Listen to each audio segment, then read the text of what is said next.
What is up, everybody? Skratch coming up with another Raid Shadow Legends video. We are currently on the test server again and again and again. We're gonna have a look at the new Iron Twins Fortress.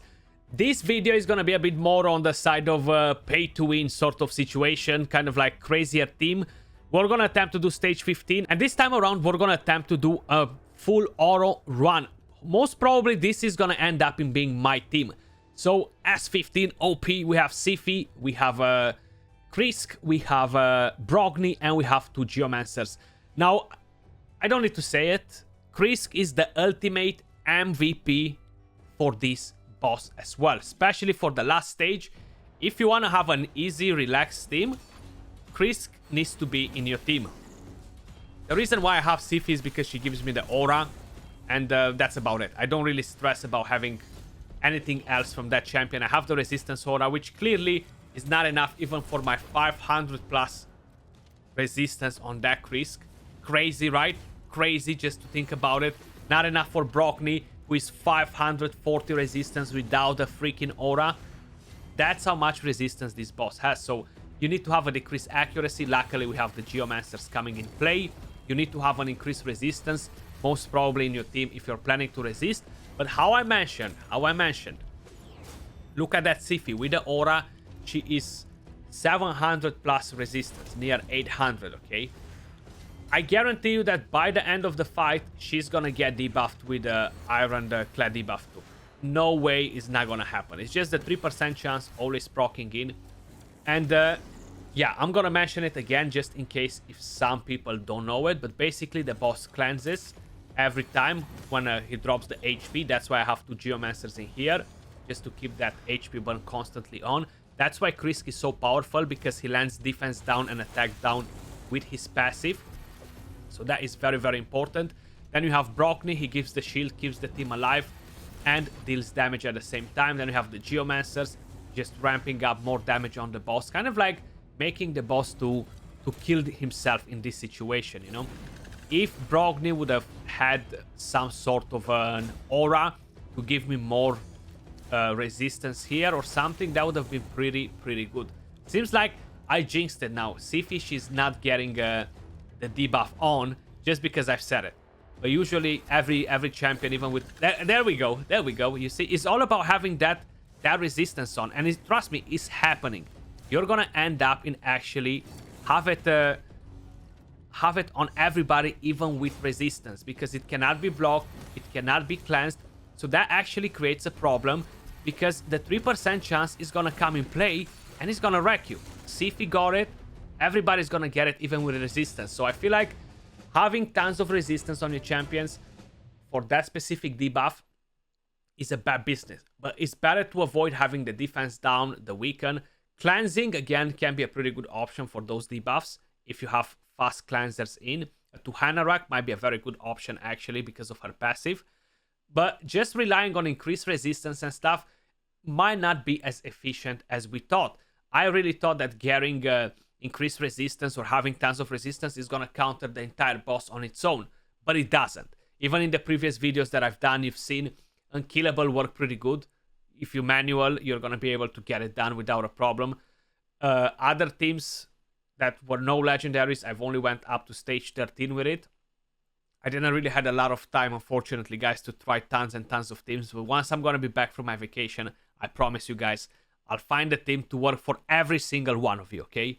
Make sure you guys subscribe, just so you guys get to see those videos once I'm going to put them up for all of you. But basically, this is doing it in around 2 minutes and 14 seconds. This is the best time that I've got so far, at least today. Yesterday, I managed to knock it down in 58 seconds. And instead of Sifi, I actually had, what's his name? Armiger. The exact same team with Armiger.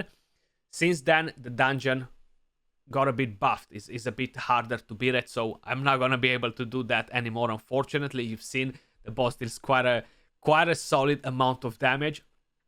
I'm going to show you the builds on the champions as well, just so you guys can get a grasp of everything now.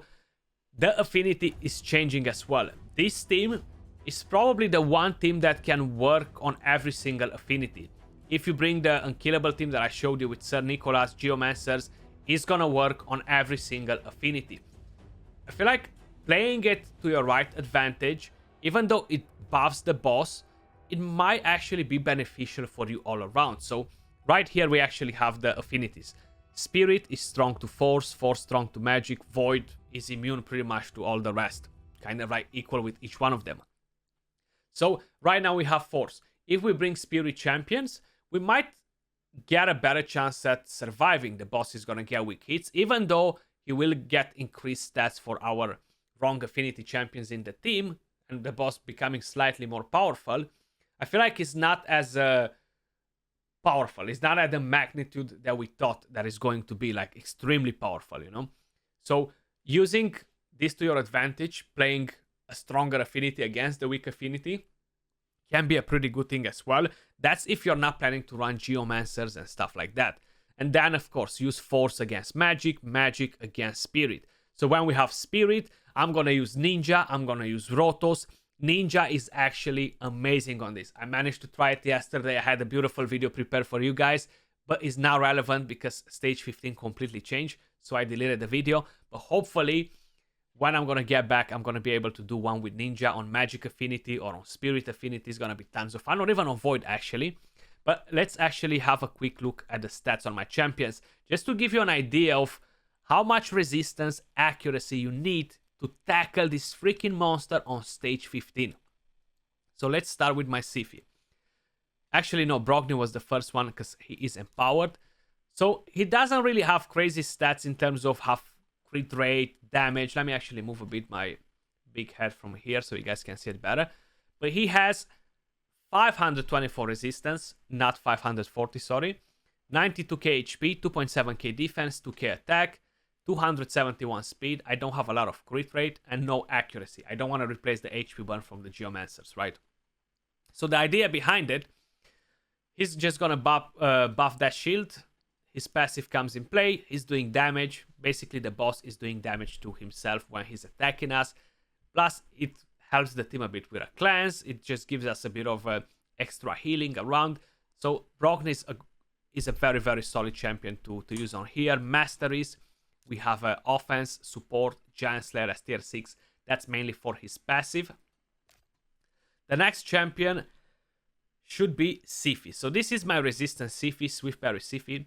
She is at 69k HP, 3.3k defense, 298 speed, and 662 resistance with the aura 740, and she still got debuffed by the end of the fight, okay? That's kind of like brings me to the point with resistance. I feel like, yeah, it's good to have the resistance, but then it's pretty pointless at the same time because you're still gonna get debuffed in a way or another by that 3% chance, which is just so freaking annoying, you know? Masteries, defense, support 3, nothing really for PvE in terms of masteries or build for this Siphi, you know?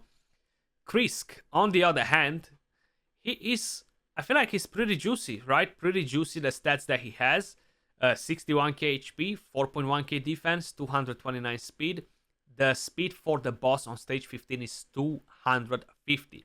Now, when you're using Krisk, he buffs with his passive, right? He gives shield to the entire team. The boss takes star meter, as you would actually buff the champions. So, regardless what speed you have, he's gonna cut on you, you know?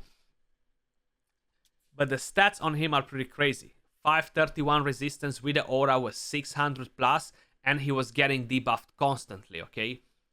Not like the 3% chance. So it feels like 600 resistance, it still might not be freaking enough for stage 15. That's pretty damn crazy, isn't it, guys? 500 accuracy is a must. Around there, 500 for stage 15. Masteries, defense and support 3. I'm very surprised that I don't have War Master on him, actually. Very, very surprised. Maybe I just changed them today and I forgot about it completely. That is a possibility. So we have more accuracy from there. And we used, what other champions? 2 Geomancers. So we have Geomancer number 1. This is on regeneration.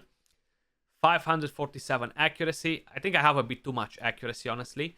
So I can change the mastery back to War Master. 53,000 HP, 2.2k defense, 234 speed. And I have tier 6 Eagle Eye, but I can definitely go back to War Master with the amount of accuracy that I have if I use a couple of glyphs around. And this one is just perception set. 63k HP, 3k defense, 232 speed, 528 accuracy. It's important to get the accuracy, important to get some decent amount of speed. If Chris lands decreased speed on the boss, that's good, because we're going to be faster with every champion in the team. But if no, the boss is constantly going to be faster. It's not necessarily a problem against Geomancer, because he just needs to land the HP burn once the boss cleanses with his passive, you know. But that's pretty much everything for the team that I used.